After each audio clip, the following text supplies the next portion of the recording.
नागरिकांच्या मनामनातील आवाज, नाशिक आवाज.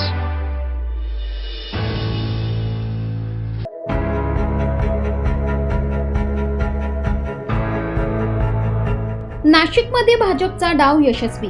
मच्छिंद्र सानप सभापती पदाच्या शर्यतीत आघाडीवर.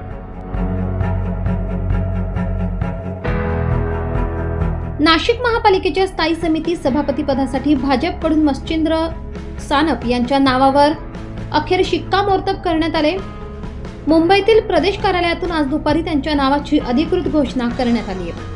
भाजपच्या वतीने प्रदेश कार्यालयाकडे 9 सदस्यांची नावे पाठवण्यात आली होती. त्यात मच्छिंद्र सानप यांच्या नावाची निवड करण्यात आली आहे. माजी आमदार बाळासाहेब सानप यांचे चिरंजीव असलेल्या मच्छिंद्र सानप यांना स्थायी समिती सभापती पदाची उमेदवारी जाहीर करण्यात आली आहे. गेल्या काही दिवसापासून भाजपमध्ये अंतर्गत हालचालींना वेग आला होता.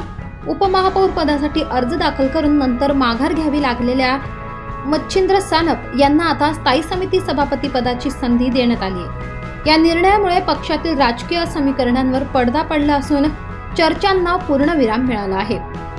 सध्या महापालिकेत भारतीय जनता पार्टीचे वर्चस्व आहे. स्थायी समितीत भाजपचे एकूण 9 सदस्य आहेत. त्यामुळे सभापती पद भाजपकडेच राहणार हे जवळपास निश्चित मानले जाते.